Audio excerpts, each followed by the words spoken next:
Yo, yo, yo, yo, yo. Going down, y'all. What's going down? We back in the building. We back. What's going down, people? Boy, Steve Eskridge here with the Better Late Than Never podcast. I'm back, y'all, once again. Once again in the zone. It's been a little hiatus, but we here in the building. Can't be stopped. Just gotta get some things together out here. And we back with it. We right back with it, and we finna get to the shits, because I got some shit to say. As I always do. As always. Y'all know the drill. You know, catch this podcast on Spreaker.com. Steve Eskridge. You can catch it also on my YouTube channel, Steve Eskridge. I'm on Spotify podcast, Steve Eskridge, in the Society and Culture section of podcasting. Shout out to Spotify. Also, Google Podcasts. I'm on iHeartRadio as well. And we're going to Amazon in a minute. If I could just get that uploaded to there. You know, my crazy ass. Upload that shit, and you can catch me on Amazon too. SoundCloud as well. You can catch my podcast on SoundCloud for anyone who has that. I just figured that out last week, a couple days ago. Like, hey. Yo, SoundCloud that too. So, shout out to them. On Instagram as well, Stephen ESKRI. Again, that's Stephen ESKRI. That's my Instagram. My Twitter is Stephen Eskridge1. Again, my Twitter is Stephen Eskridge1. And let's get right to it, y'all. This tribute I'm gonna do today on my pod, man, it's all about my motherfucking man, Nasir motherfucking Jones, man. Nickname Esco took the game to his threshold, man. Get this nigga around the applause, man.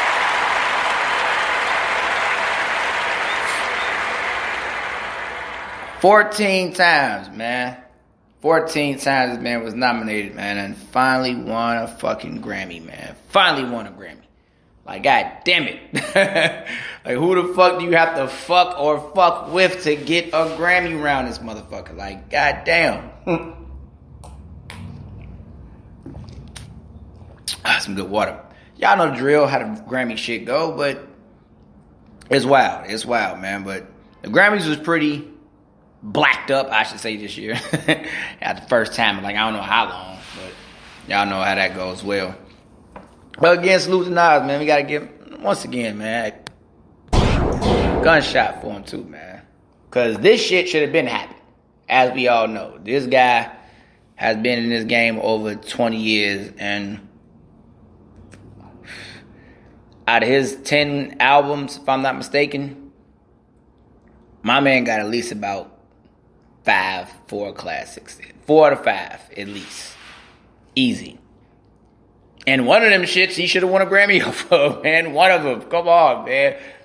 But this is one of the reasons why I want to have a pod and not just give him his flowers. But a couple of talking about how, you know, I tell folks all the time, one of my old pods I did was about Numbers Line and how they don't tell the whole story a lot of times. They really don't tell the whole story. Because here it is, this guy, arguably the greatest hip-hop album ever, his first album, Illmatic. And that didn't sell a lot. Did not sell a lot at all. You know, he didn't start selling until it was written, the second album, obviously. You know, you go with the commercial single, Lauryn Hill, If I Ruled the World. Shout out to L Boogie. Shout out to Lauren. But you see what I'm saying, guys? It's like, when you expand yourself, that's, especially in those times too, that's when you really get to it. You know, so for him, I say it is well overdue. I mean, so overdue. And then everybody was so up in arms too about him getting it. That's the other thing. Like, it's fucking Nas, you idiots. Like, come on, man.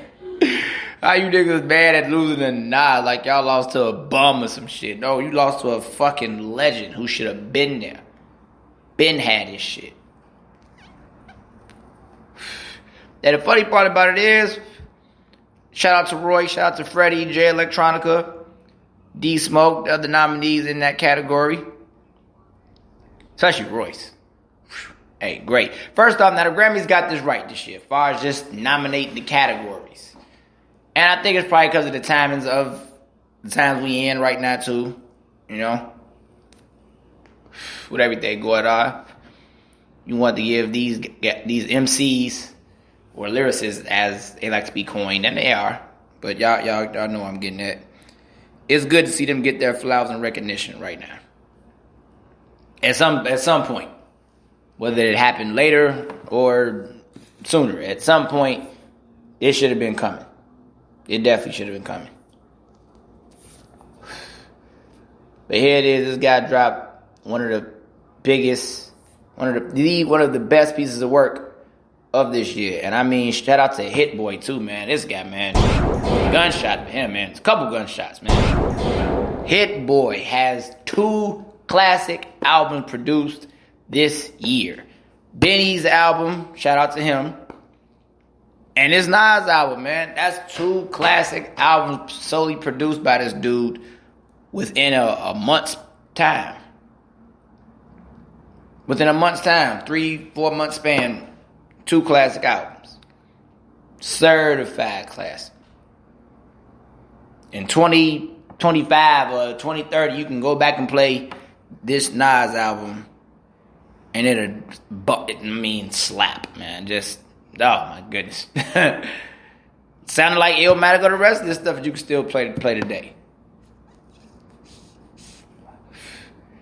So I really had to come in here and just give him his shout. But like I say, he should have been here, man. That album itself. You know, I started seeing when he was going to get it. When I started seeing, you know, the song he got on there with Charlie Wilson, Car 85. Oh, shout out to Charlie, man. Another guy. Still out here doing this, man. Still out here singing the hooks the whole 10 yards for folks. But I kind of had a feeling then he might get it. Because what folks don't realize is when they use music in these commercials and, you know, stuff like that for like big time watched events on television. Like if your song is playing during the commercial of the NBA Finals, it's a chance a lot of folks are going to know your album. Or it's a chance that a lot of folks are also going to know your album. So what I'm saying is that same audience who might not have known, or they will now know whether they like it, that's different. Whether they going to know, or they going to know.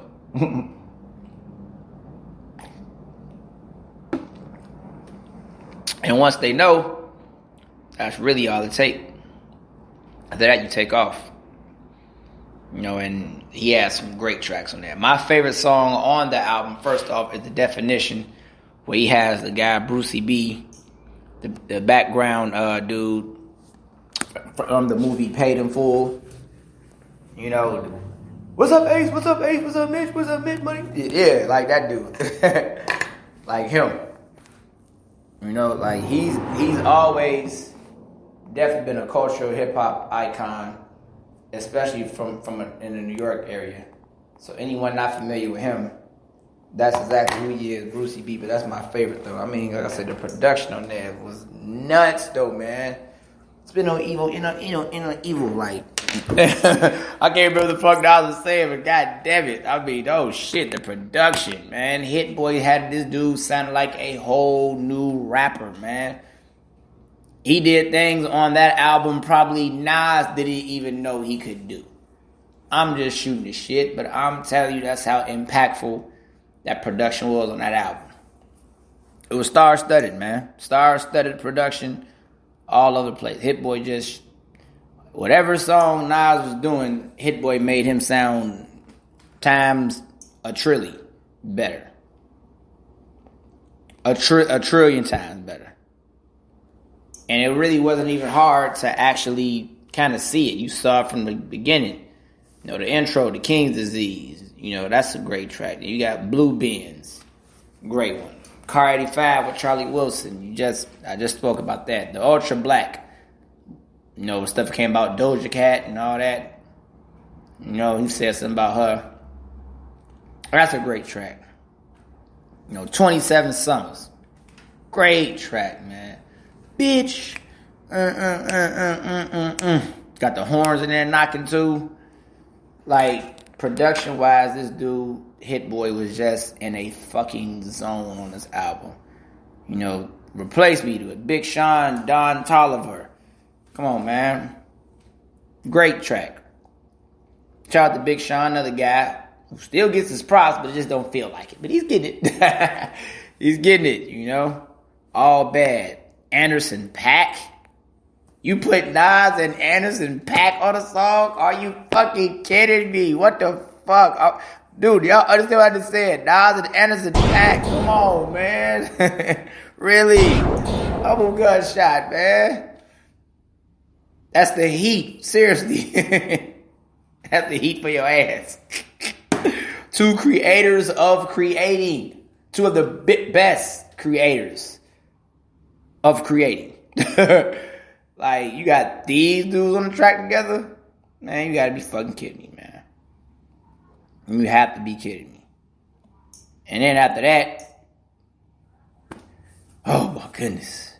After that, you get the Firm comeback, man. And hey, you gotta get that right, y'all. It's the Firm. The fucking Firm, man. Everyone sounds great. Foxy sounded like fucking ill Nana, man. Foxy sounded like Foxy. Come on, bar for bar, voice, everything. Sounded like Foxy. And then for Mega to be back in there. Of course, Mega, after the falling out they had, or whatever happened with them, for them to be back in there too, beautiful, man. Beautiful. And just to hear them was beautiful. And then AZ shit. A lot of folks were saying around that time, AZ probably could have had the best shit, the best fucking track on not the best track, the best verse on the album. And then here it is. This is a song about them addressing their mishaps on women. Y'all ain't, come on, man. Y'all ain't read that, did y'all? Like, the whole track is about that shit. The entire track is about that shit. And then that's what made Foxy so amazing with what she did, because she just came in and flipped the whole script. Nana, top 5, nigga, dead or alive, nigga, a bitch, fur, mafioso, shit, Esco, David, bitch. Like, she went nuts, man. Nana, shout out, man. She went nuts, man. Even in the beginning, she laughed and just, like, she knew she was for the blackout on niggas. She was like, oh, y'all fucked up. She like, oh, y'all fucked up. Y'all let me back with these niggas. The niggas who I got this shit started with in the first place. Oh, my goodness. Like, she lost her damn man, though, man. Fucking ill nana. Oh, loved it. It was a moment. That track was definitely a moment for the culture, a moment for the game, period. It was a big moment. Then you got the 10 points track, number 11, because it only had 12 songs, but you got the 10 points track. Man, loved it, man. Beautiful. Once again, horns just knocking all over the place, man. Horns with the drums, speeding up and the slowing down of the beats. And like Hit Boy, man, like dude was in it, man. Then you get the Cure, 12. You get the King. They talk about how Michael Jordan give back, but they really show it, just like LeBron. But Mike never wanted, he never wanted the spotlight on him just because he's trying to do something great to tone up the old image. But that's a great track, The Cure. Once again, production-wise, it was beautiful, man. Just beautiful, man. And then you get the spicy, Fabio Foreign and then ASAP Ferg, man. Shout out to them, dude. You put Fabio and ASAP with Nas. Come on, man. Picture that. Picture that, man. And he sounded great. All of them sounded great, man. Sounded fucking great.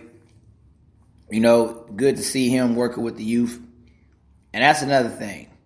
You get them two type of guys on there working with artists of Nas stature. The gap between the old and the new, it gets bridged right there. And that's what folks need to really start understanding and start doing out here. Like, both sides have to respect both sides out here. I mean, you have to respect what's here and what's going on out here now, but then you also have to respect the fact that a lot of things don't get to where they're at if it's not for what came before us and who came before us and the sound that came before us and everything. And a guy like Nas, I mean, you can't... Hey, I got this lock since 9-1. I am the truest. Name a rapper that I ain't influenced. Hey, come on, y'all hear me, man. What's up, man? Like, you ain't got Nas fucked up, man. You know? And so, those 12 songs right there, just production-wise, can just ride you through. Like, when I first heard this album, I listened to this shit for like a week straight. And there was other shit out. And outside the fact of me being a Nas fan, it was other shit out. Just production-wise, I just had never heard him like this. So I was over here just with the shit, like, what the fuck Hit Boy done did today? He got this nigga sounding like, I ain't never heard this shit, you know? And because the flow is there. The flow and the lyrics, that's Nas. You know what to expect with that. He's always going to give you that. But then you combine that with the production. You know, no one saw that coming. I'm sure a lot of fans were shocked, but it was a great shock. It wasn't a bad shock, obviously. So you knew what was coming. No, so 12 songs, the production flawless. When I say flawless, I mean flawless. No, flawless. Give Hit Boy another round of applause, man. Flawless. They had to give him whatever album. Like, you would have been hard-pressed to give Rap Album of the Year to a non-Hit Boy produced album. Motherfucker, I said it. Bitch. Yeah, I said it. You know, like I say, he got at least two classic albums under his belt this year.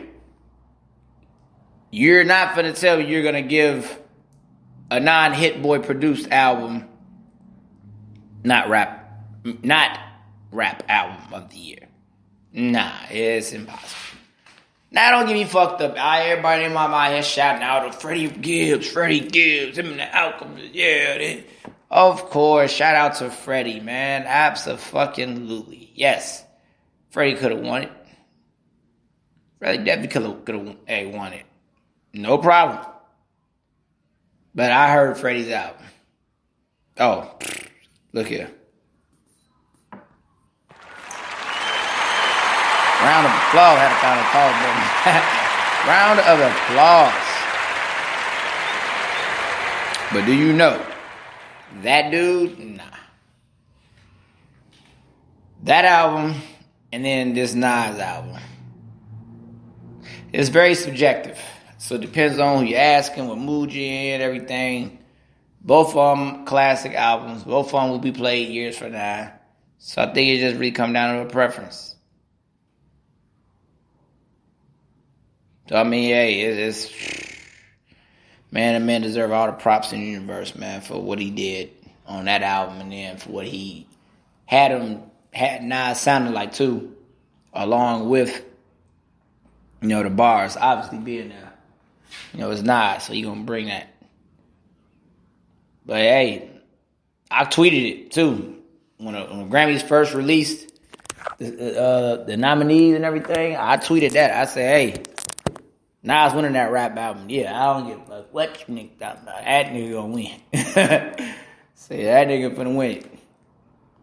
And here it is. So far, we in there. I'm saying to myself, as months go by, and then here come the Grammys, and then next thing you know, hey, now we here. We arrived. Like I said, it took him 13, 14 years to get here. So, of course, he should have been up at 1-1. And it's like, ugh. It was disgusting for not even giving it to him at first. I'm like, y'all gonna wait all this time not to give it. But as is the name of my podcast, better late than never. What the fuck could I say? Like, hey, I'm glad motherfucker just got the Grammy. Period. That's how I look at it. So I couldn't have been more happy for him. I'll tell y'all got some shit right. Grammys, what the fuck? Like, because I always get it wrong. I don't think they try to get it right either, though. Y'all know they don't. It's the fucking Grammys. They don't try to get that shit right.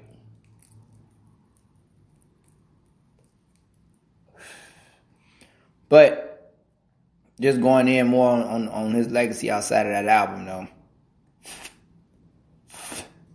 You're talking about one of the top 5 MCs ever. Ever. Definitely my top 5. Give a fuck what a motherfucker say.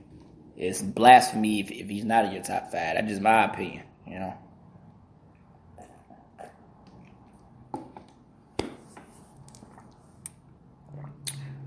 One of the most consistent when it came to putting a message in a song, message in his music, it having a meaning. And yeah, he could have went the other route, the commercial route, so to say, or just expanding his audience, whatever. He could have did that, but that wasn't him. That wasn't him.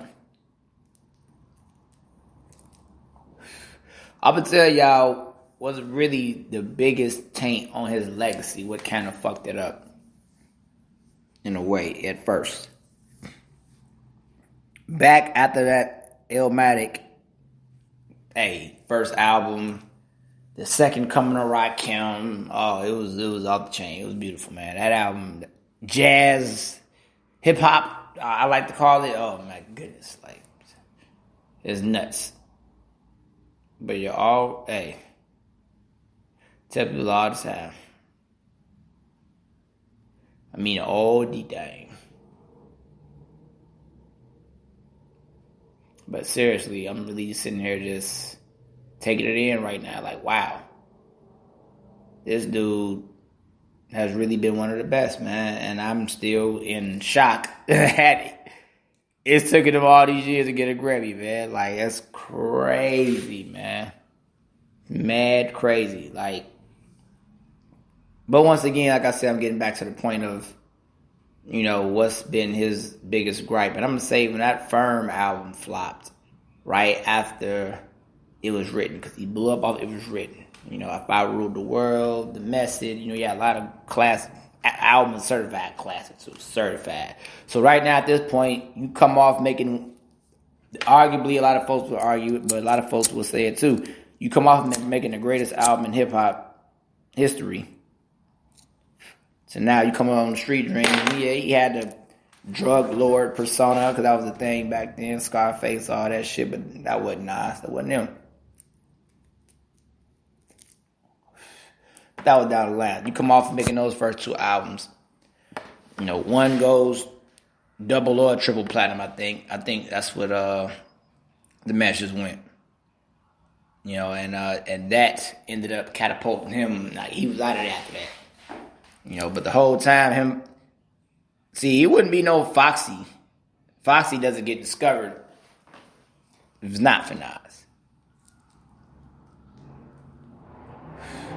Nas was a huge part in discovering Foxy Brown. So Fox been down with the Firm. So they came out with their project, 97, the affirmative, everybody thought every album was going to be affirmative, sound like affirmative action on his, on the second album, which is an extremely classic joint. I mean, classic to the core. Like, give that shit another round of applause. That was a classic. That was a moment in the game.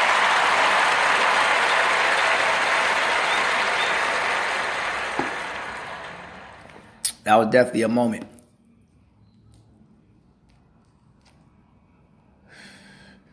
Definitely a moment. But what happened was when that album didn't do astronomical numbers, in the first track and the first song they put out, the Firm Biz of the single, it was cool, but it was like, nah, this y'all. Folks, like I say, a lot of folks thought they were going to get affirmative action 13 times on that album. And working with Dre, it wasn't going to happen.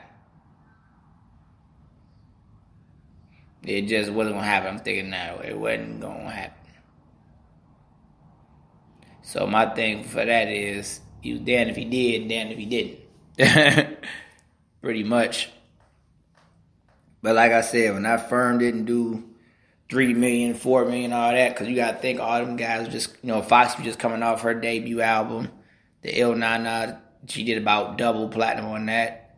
Nas coming off the success of his album, naturally. AZ buzzing, Cormega, So they came together. A lot was expected. And then here it is, you with Dr. Dre. This is right after Dr. Dre pretty much leaves Death Row to start his own shit, Aftermath. A lot of folks didn't realize that, but that was that same year, 97. Right after, the falling out from NWA. And then he, falls out with Death Row. It was nuts over there. So Dr. Dre went off and did his own thing, And working with Nas and the firm was like one of his first projects he did production-wise on his own. Pretty much just him. Which was a great job. But a lot of folks still just, like I say, expected affirmative action every track a lot of times. So it was, ugh. Once again, I'm blacking out just thinking, man. So excuse the silence, but whew. They had it though, man. If that Firm album does not flop, so to speak, because that's what it was called. It was called a flop. And it made all of them look bad. So after that Firm album flop, it was like, okay, we got a wall. What we gonna do now? Foxy started acting. She made a couple of pop-ups in a movie here and there. She was in How to Be a Player. Shout out to Bill Bellamy.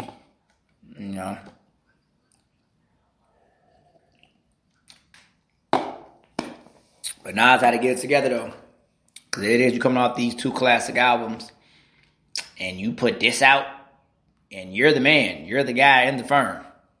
Foxy, AZ, and all them, yeah, they was, hey, but you're fucking Nasir Zone. You're the king of queens right now, nigga.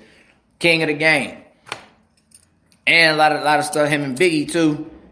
It wasn't all that. They had, people thought Biggie was biting off him with the baby shit and all. It might have been, who knows. But him and Big relationship was okay for the most part. Wu-Tang as well. But regardless, a lot of folks really felt that made Nas look bad, though. And it definitely did when they started losing to the firm. Because it's like, it's just...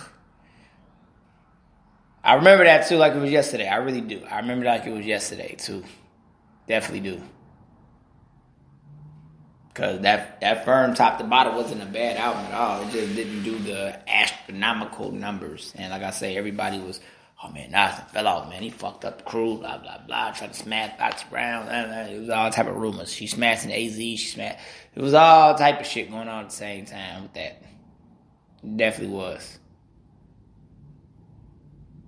So my thing with it is like, okay. And it's look here, man. That album definitely could have put him over the top for sure, but it didn't. So okay, we gotta move on. You know what I'm saying? Like it didn't. So 98 goes by. He recovers.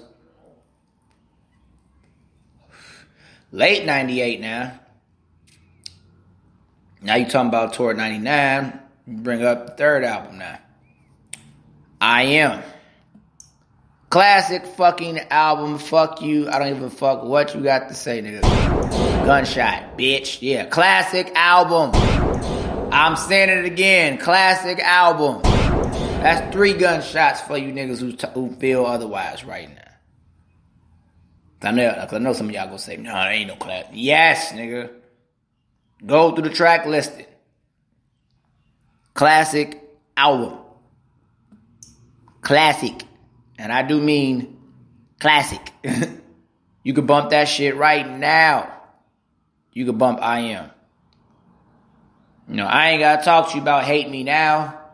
Legendary song, classic song. You play Hate Me Now in the club right now. You hate me now. It's going up, nigga. Motherfucker gonna always love a song about somebody hating on them. Cause that's what niggas experience out here. Real live hate. So come on, man. I got the Hate Me Now in there. You got Small World, Favor for a Favor with Skyface. We Will Survive. What up, Big? It's the end of the rough like you get. You with God's there now. Give a place to be kid. Like, don't get me started with this thing. Oh, man, what the fuck? Y'all got me fucked up. Don't get me started, man. Like, I am the ultimate Nas fan. Like, seriously. No. Like, y'all is not ever finna say I Am is not a classic album. It's certified classic, man. Certified. Ghetto Prisoners. You Won't See Me Tonight. Hit him Aaliyah. Shout out to Lily. Rest in peace, man. That's one of my favorites. I want to talk to you, nigga. I want to talk to the mayor, to the governor, to the motherfucking president. I want to talk to the FBI and the man. What the fuck, man? I know, man. I'm over having a ball because y'all got this man totally fucked up. It is nuts, man. It is nuts. But I've always get it with Nas, man. He just never was that sellout type of dude to just make some bullshit just because motherfuckers want to hear it. That was never him. So that's one of the reasons why I definitely had to come in here and get this nigga his props, as he's finally got his props. It took him a while, but he got it. Because he stuck to his guns, man. He stuck to his guns. He didn't stick to what a motherfucker want to hear. He stuck to what the fuck he wants to hear himself and made other motherfuckers want to hear it. That's how you supposed to do that shit. You don't be a fucking follower. You set the fucking trend, bitch. What the fuck wrong with these niggas, man? Oh my goodness, what's wrong with these people out here, man? But anyway, man dropped a certified classic to me, man. And some folks would have said it was whatever. But it was a definite banger.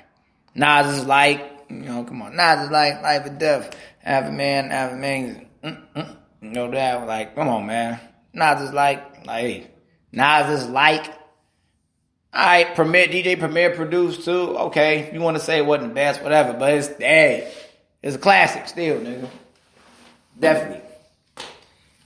Then after that, his mom's go through what she go through. He took a little while off, Started dropping the other track. Sure, that album, the Nostradamus album. What's Your Price? We all know about that. Who? That's a classic. That song can still get played today. Shit. Who the fuck? Like, I've been at mad parties and people still play that shit. So don't even tell me about that album not being a classic either.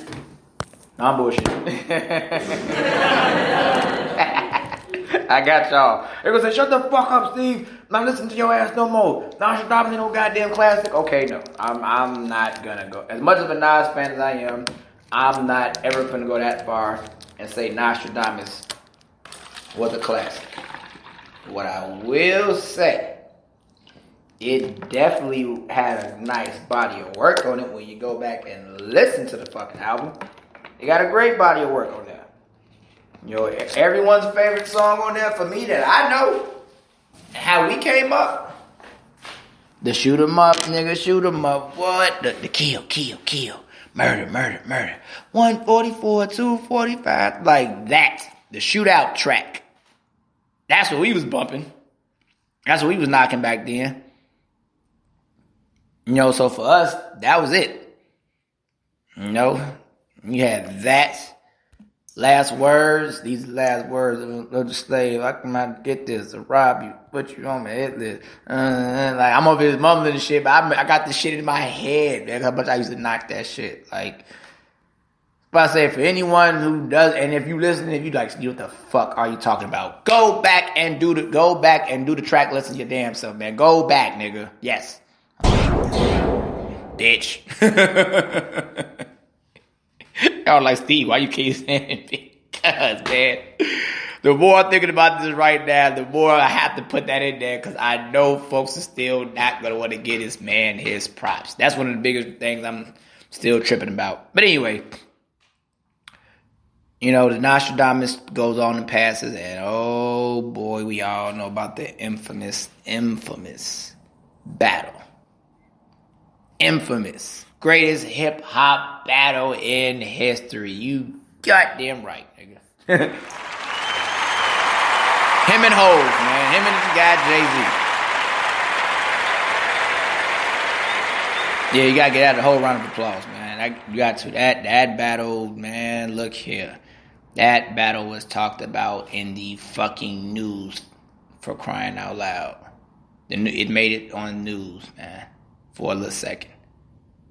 You know, that was Ron saying, this is 9/11 territory too. This is right in the cups of 9/11, people. 9/11.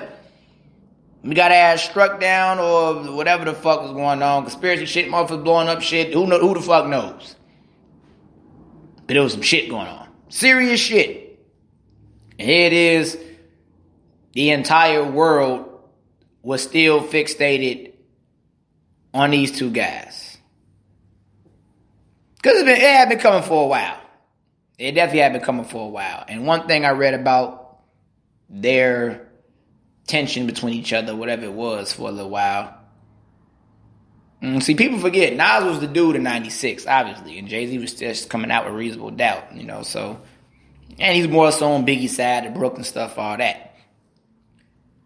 But Jay wanted to be where Nas was at, man. Nas was the fucking man. Jay wanted to be where Nas, Hov wanted to be where Nas is at, for sure. But I remember, see, a lot of folks don't know this too. I read this on a XXL issue about, if I'm not mistaken, it probably was the 15th or 20th anniversary of Reasonable Doubt. Don't quote me too yet because of XXL. You know, it's been a while since I had it. But the Can I Live, that was supposed to be Nas on the joint with Jay-Z on Can I Live. And Nas allegedly sent him off about being on the track. Like, he told him he was going to come and be on it with him. You know, but I guess he said it to him on some Hollywood shit. Like, yeah, hey, I'm going to come through there, blah, blah, blah, whatever. And then just didn't show up to the studio. And, you know, Hov being how he is, a guy from the street, you know, your word means everything.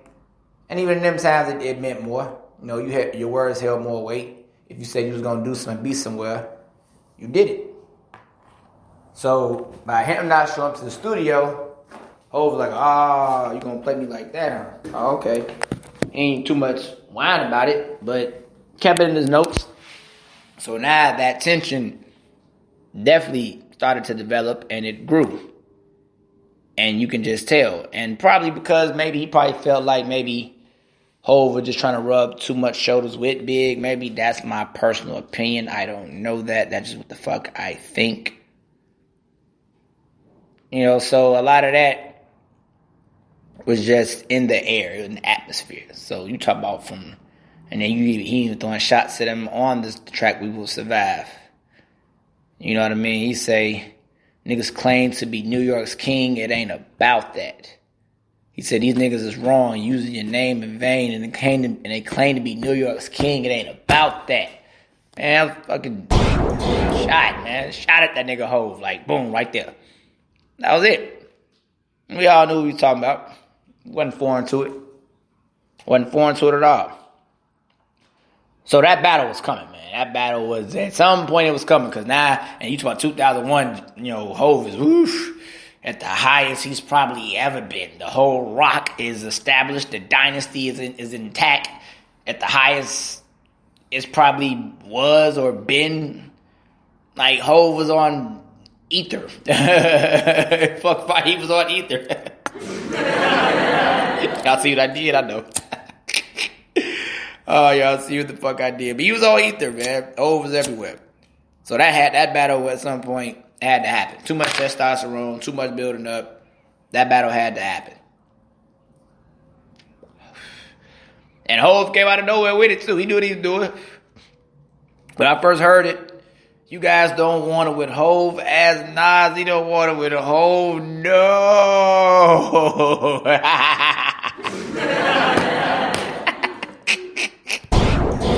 Gunshot. Niggas was like, holy shit, what did the living fuck? Like, did he just call that nigga Nas out like that? Like, it was crazy, man. It went nuts everywhere. So we all knew what the fuck was finna happen. You knew it. You knew what was finna happen. You knew it. You just didn't know exactly when, but you knew it was coming. Nas wasn't finna sit there and let him call him out like that. It wasn't gonna happen. Ooh, good water. So now here we go. And he got down on Takeover. He did. Because at the time, motherfuckers started to say Nas fell off after that Nostradamus, which was biggest blasphemy, laughable shit I've ever heard. Like, fell off. Like, niggas. But anyway, that was the narrative around that time. Nas was starting to fall off, whatever. And especially after that Takeover, that verse, hey, he definitely got down. And had Nas in the place. You know what I mean? Like, oh shit, it really might be over now. You know, only so long fake Stucks can pretend, you know what I'm saying? You got on, man. I told him, man, you had 4 albums in 10 years, nigga. I could have had, say, two of them shits was due. One was, the other was Illmatic. One knocked album every 10-year average. That's so, like, hey, he went in, man. he went in, man. He definitely went in. So everybody was like, okay, Nas over with for Nas, blah, blah, blah. And here comes Ether. Oh, my goodness. Just get that around the applause first off. Ether, holy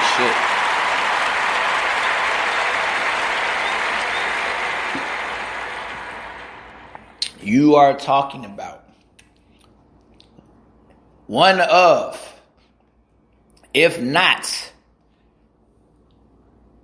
well, nah, it's kind of close, but I'm still gonna finish my thought.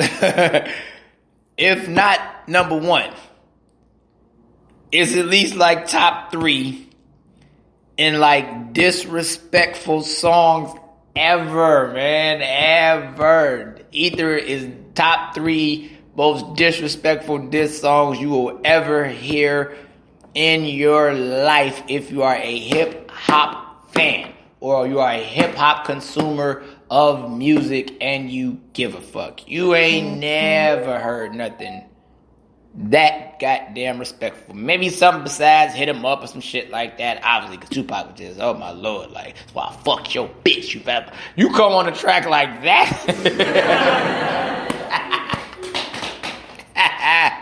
Yeah, that's how you start off the track. Like, it don't get no more disrespectful than that. That's why I fucked your bitch.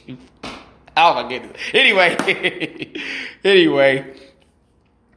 But Nas came at him smooth though, man. You know, the gunshots came at him. Doom, doom, doom, doom. I'm saying, fuck Jay-Z. I know you ain't talking about me, dog. You? What? Like, you bit on my dick, nigga. You love my style, nigga. Oh, I was like, yes.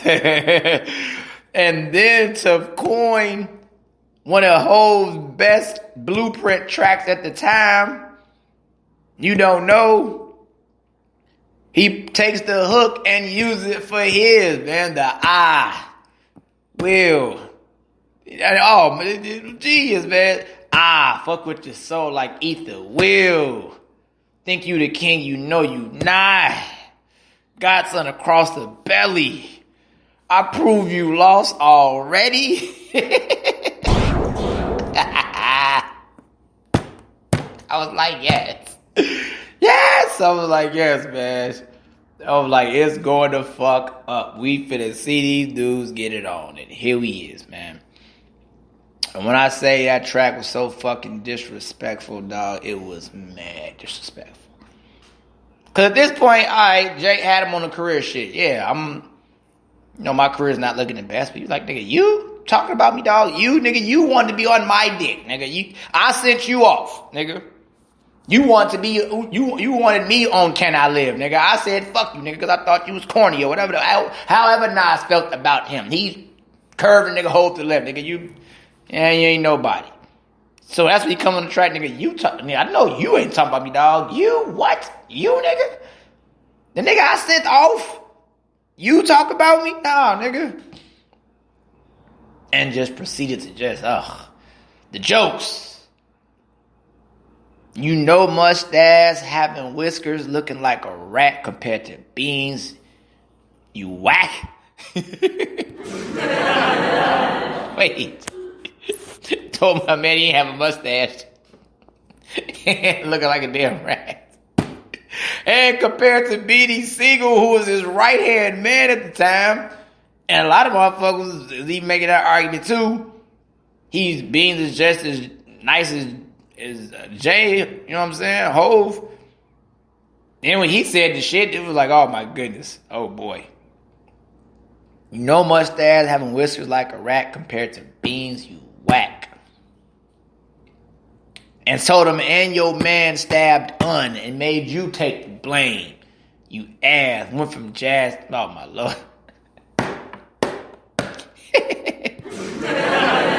I know, man. Hey, he was disrespectful as fuck, man. And who knows if that was a fact. Told him, your boy stabbed him. And people who don't know, Jay got into a case with that for allegedly stabbing the guy who owned the company Unentertainment. You know, Lance, you know, Biggie's, one of Biggie's friends, close friends. And over allegedly bootlegging his album, but inside sources say it was over something else, something about a woman, maybe, who knows. But regardless, that's what happened. You know, Jay had a case on that. So when I said that too, I'm like, oh, that's what happened. Say, one of your man stabbed him. It made you take the fall for it. Hey, who say that wasn't a fact? I didn't know that. No, but it was just mad disrespectful, man. Foxy kept it hot because you kept your face in a puss. What you think you getting girls now because of your looks? Good shots. Good shots, man. Are you kidding me, man? Come on. Foxy kept it hot because you kept your face in a puss. Oh, my Lord. Woof. You think you getting girl because of your looks, nigga? You think you look good? Hey, man, I gotta give him that applause, man. What the fuck? That is one of the most disrespectful songs ever, man. I'm not even finished. Like, they had footage of Jay-Z doing the boxing shit. Told him, man, you 36 in a karate class, you tabo hoe. Like, hey, man, it's just the jokes, man. It's just the jokes, man. It was just, that shit fucked with Hove's ego, man.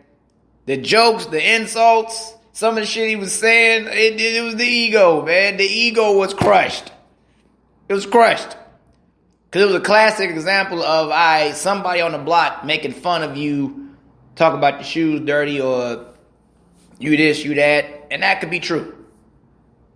But they also come back defending themselves, just insulting the living hell out you. Talking about you don't have a mustache, you was a loser, you know what I'm saying? Saying all this other thing, all the insulting shit. Because, see, you can tell the truth about somebody and all right. But if the insults also sticks, see, insults have some truth in them as well. That's why they're insults, and that's why they hurt.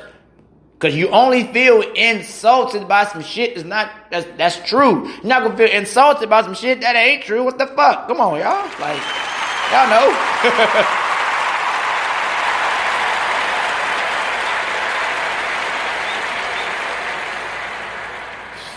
I can't insult you with a lie and it stick and you actually give a fuck. Hell no. I ain't flying.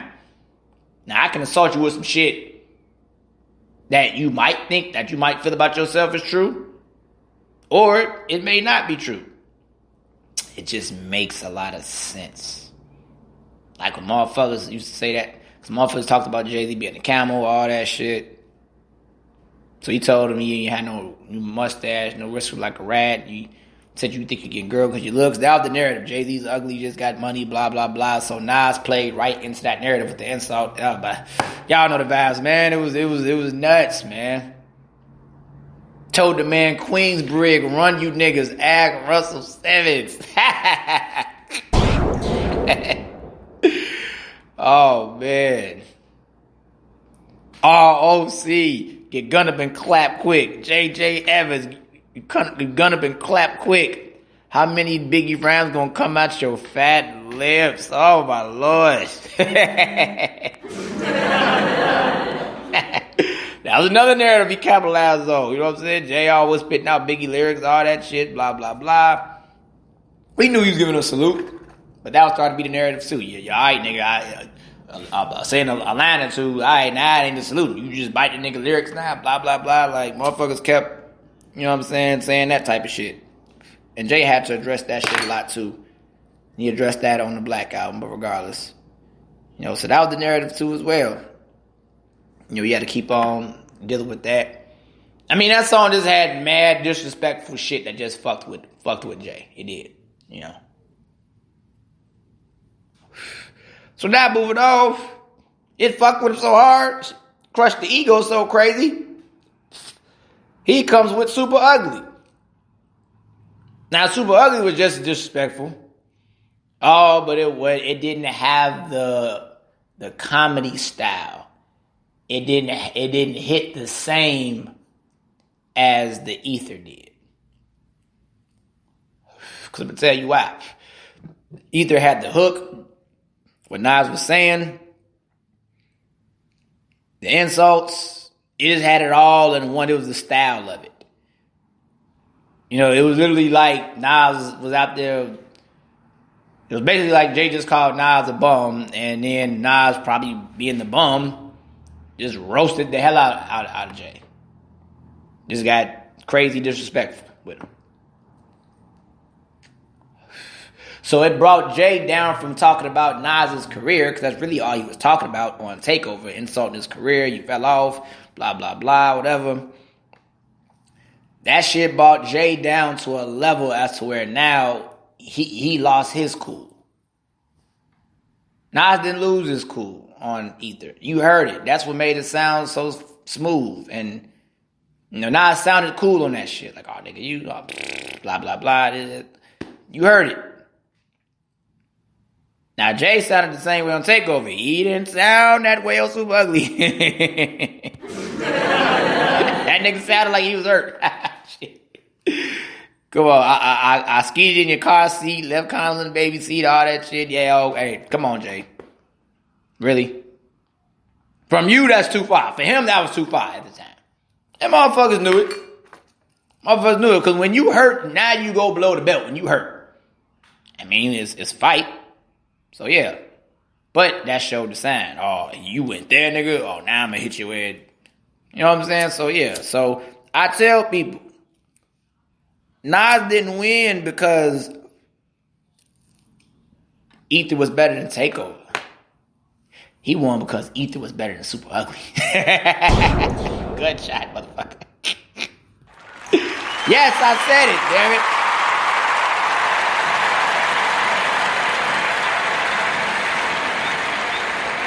This needs to be the narrative out here about Nas, man. I wouldn't be able to do this pod right now without giving him his just due on that. Ether did not beat Takeover. Not to me, it didn't. Ether beat Super Ugly. Motherfucker, that's how he lost. Ether was definitely better than Super Ugly.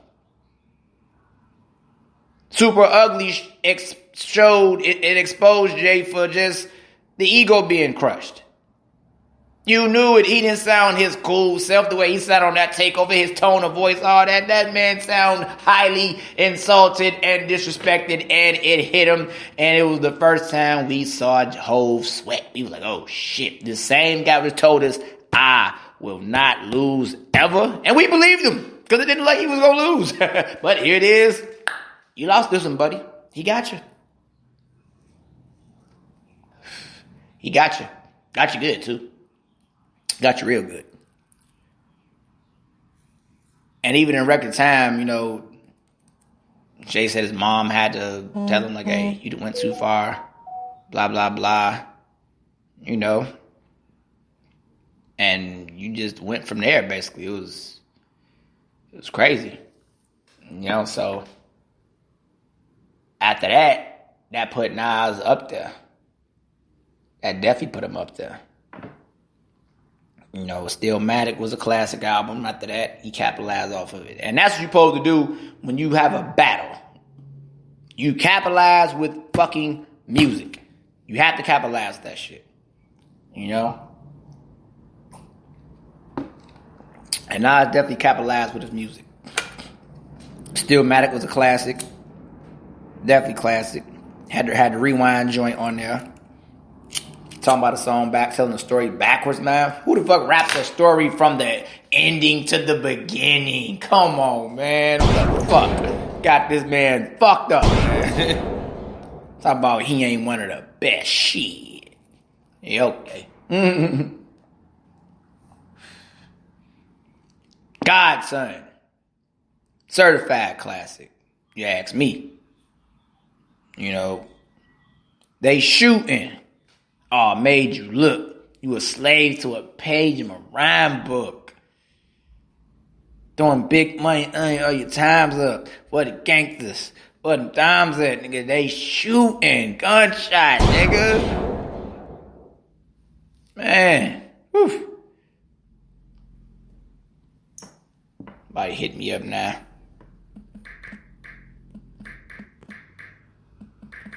But yeah, that's another class. That's why I say, man, he got at least 5 of them, man, for me.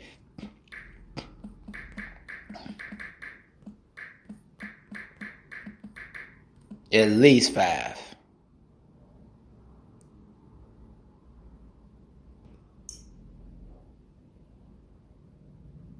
Might be 6, depending on your ask. Depending on you ask, you know. I might be more of a diehard Nas fan than I am, you know.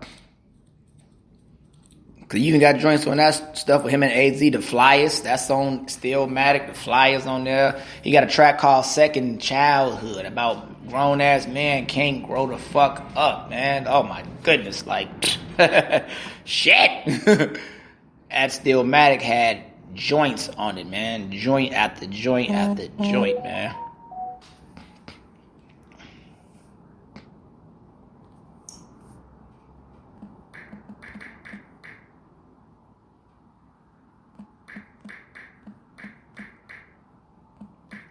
Mom still texting me like, I'm potting, Mom.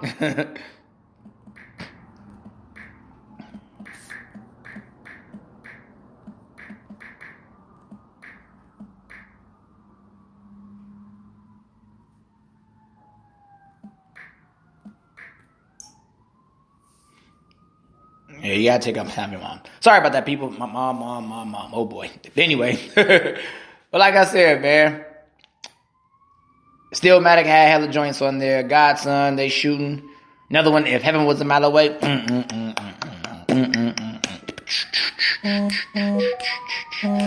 If Heaven Was a Mile Away.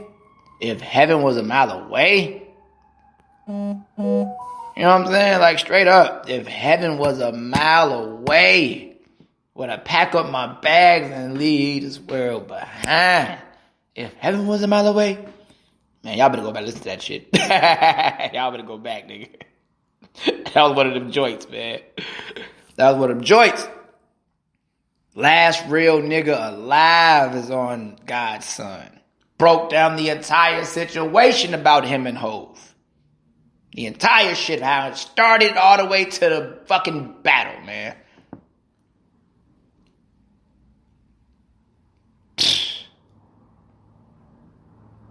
Even told the man on the ether, man, y'all rock hoes, I rock fellas.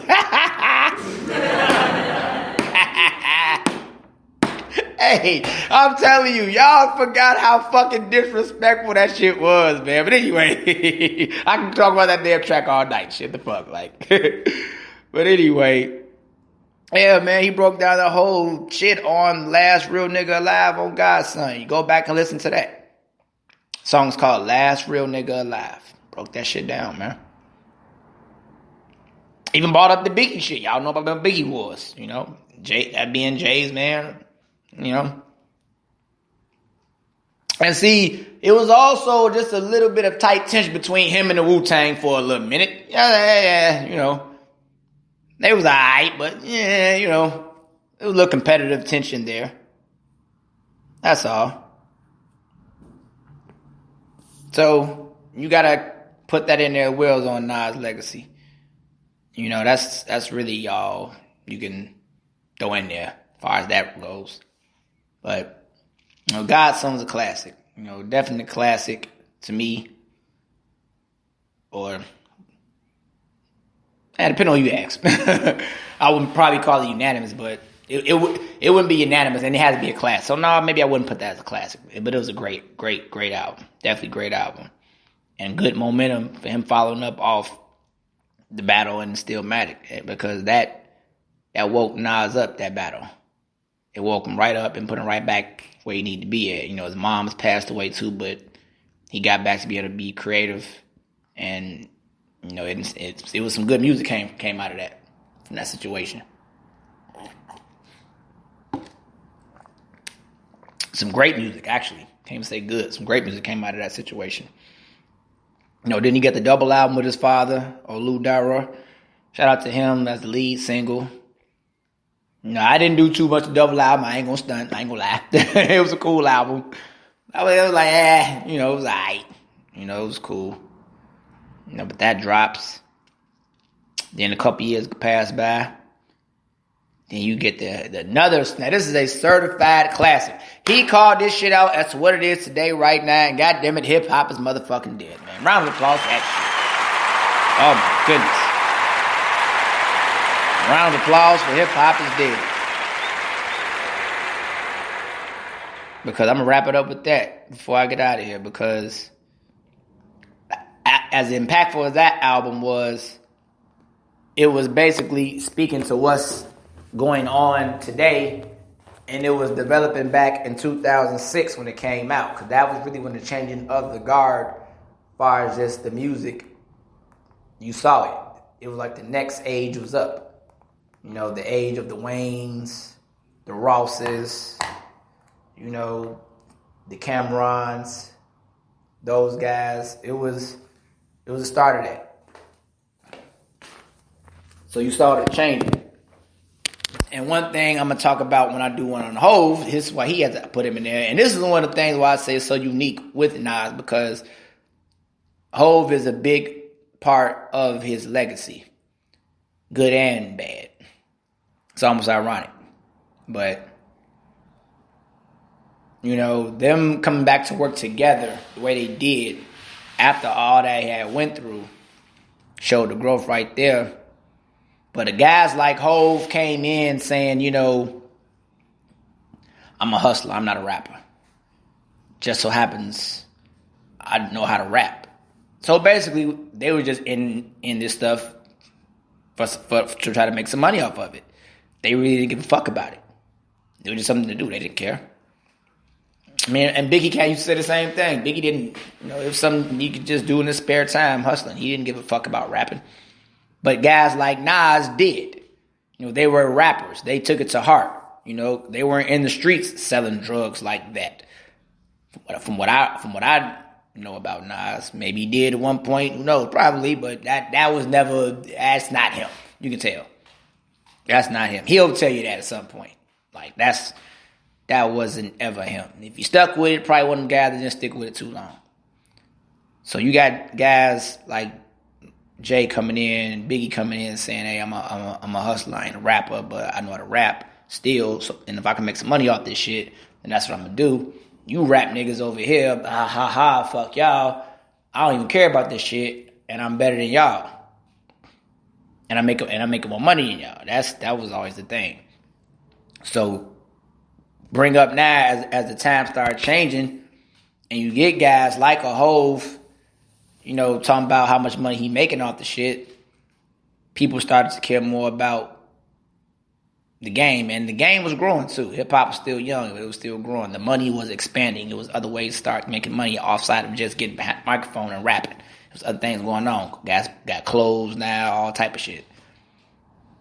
And I was just focused on the music, which is, wasn't nothing wrong with that. But then that was the tug of war. That's my point. So by the time hip hop is dead here, 2006, what Nas was telling motherfuckers is the hip hop that he grew up on, when people actually wanted to be the best and it wasn't just about making some money, that version of hip hop was fucking dead. Like, that's what he was talking about. Yes.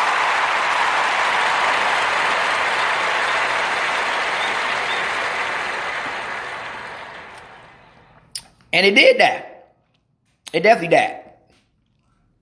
Because nowadays, it's so much money in the game now. That's why, it's a lane. It's a lane for everything now, because there's so much money and it's an audience for everything too. So whatever you gonna put out, you gotta know who you putting it out there for. You putting it out there for the hip hop heads, alright, it's an audience for them. You putting it out to people who just want to hear shoot 'em up, bang bang. It's an audience for them. Like, it's a listener for whatever the fuck you want to put out. So it's a way to make money. But the quality has suffered. Definitely. Y'all know that. I ain't got to come in and say all that shit. Y'all know. Y'all definitely know the quality suffered.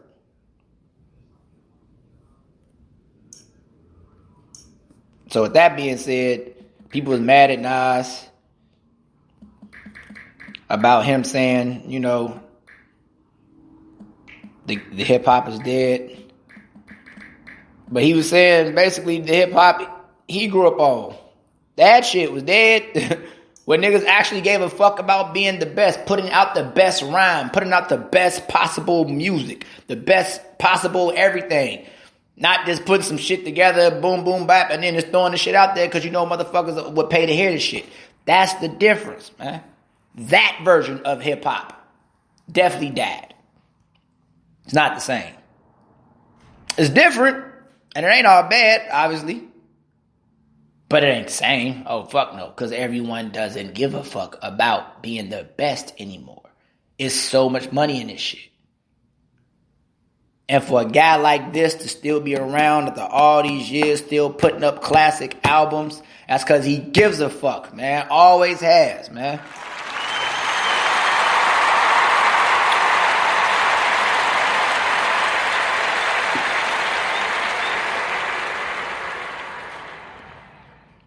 That's why I was extremely happy to see him get his props, man. Definitely extremely happy to see him get his props. Because he called it then. And he was right. It did change. And then after that, you got him bringing out the nigga album. You know what I'm saying? Big controversy about that. So for me right now, just even up until that point, you talking about Illmatic. You talking about it was written. I Am. Stillmatic. Hip Hop is Dead. This album you just won a Grammy for. That's 6. Yeah, he got at least 6 classics for me, man. 6 classics out of 10 albums? Yeah, he at least 6 out of 10 for me, man. I don't give a fuck what a motherfucker say. He's 6 out of 10 for me. At least. Cause then after that, Life is Good, The joint, the divorce album? Nigga, the fucking divorce album. Come on, man. A divorce album, people. Come on. That shit was beautiful, man. Not the divorce, the music. That shit was beautiful, man. But it was fucked up, man. Nigga, the messy ass divorce with Khalees, crazy self. Shout out to her. I don't know. I can't say that. I don't know, but it was bad, man. But Life is Good has some joints. Y'all go back listen to Life is Good. You got the song about daughters on there. Him and Ross, accidental murderers. Like talking about how dudes just want a name out here nowadays instead of just trying to kill something, but they scared. That's why innocent people getting killed because your punk ass who ain't ever had a gun. You sit up there shaking a motherfucker, don't know what the fuck you doing. Y'all know how it go. I ain't got to keep talking about that shit. So that's what I mean, man. This guy has still been dropping classic albums in the last 10 plus years leading up to this Grammy. And it's one of the classics he's dropped. So I be goddamn if anybody want to keep arguing about Nas not deserving a fucking Grammy. Y'all got this man totally fucked up, and you do not know your fucking music if you think this man is not one of the best to pick up a microphone and do this and still be around and relevant this much and still have such an influence on so many young artists. You know, ask Rick Ross about Nas. Go through Rick Ross' catalog of him and Nas tracks. Go through the Game's catalog of him and Nas tracks. J. Cole did a whole song about letting Nas down. It's called I Ain't Wanna Let Nas Down. What the fuck are y'all talking about, man? Really? I don't understand y'all, man. J. Cole did a song called I Didn't Want to Let Nas Down. What the fuck, man? Seriously. He said it once again, I got this locked since 9-1. I am the truest. Name a rapper that I ain't influenced.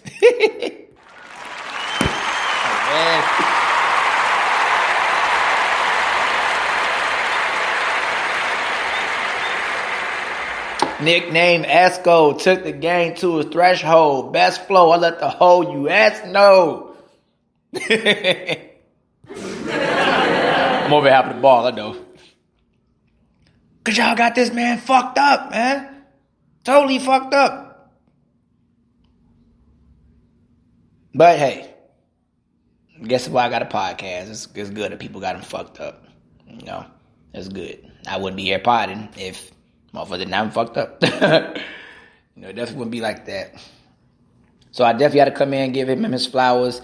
And then now you're talking about him discovering other new artists now. Mass Appeal doing great, you know, signing Dave East. And like I say, man, like you say, name somebody he ain't influenced, man. He's still doing it, you know, making great money now, man. Nas out here is balling right now. I mean, balling. You know, balling his butt off, man. Investments, property, everything, man. Seeing some of the most money he's probably ever seen. No, Google him. I'm just saying Google him. I ain't gonna spoil it for you. Google him. You'll see. You will see, man. So I had to come in and give him his flowers, give him his props. He's one of the best to ever do this. He's in my top 5. Always has been, always will be. One of the few guys that if you want to, you know, Jay-Z is my choice as the best to ever do it. But if people want to bring up Nas, hey, can't argue with it too hard, man. And I won't. I won't argue with you on that one. You know, it's only a handful of guys that I won't argue against. And Nas is one of them. Most definitely. As far as just, if we just talk about just MC skills. You know, career-wise, I think Jay definitely had a better career or a more glamorous, you know, career than Nas. I believe that just from the commercial success and all that type of stuff. But other than that, no, you're right there.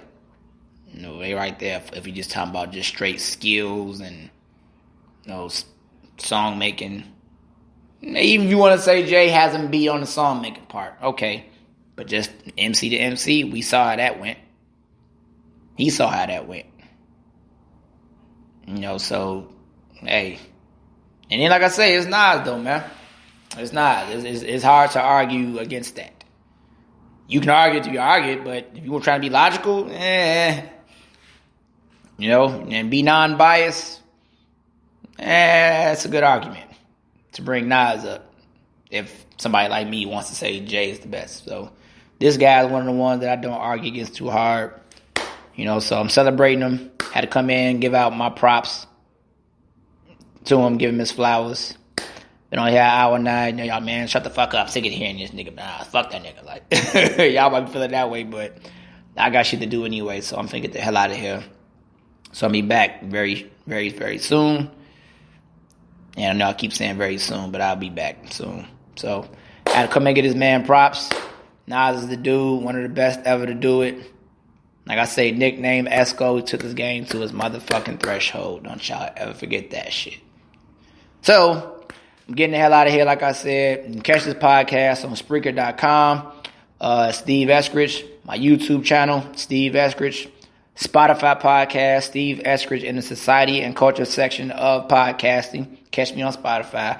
iHeartRadio, I'm on SoundCloud, Google Podcasts. I'm going to be on Amazon once I start uploading that one.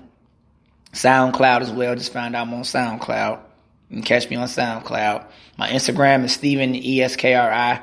Again, my Instagram is Stephen ESKRI.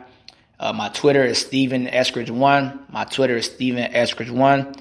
It's Better Late Than Podcast. I love y'all. Peace out. Peace out.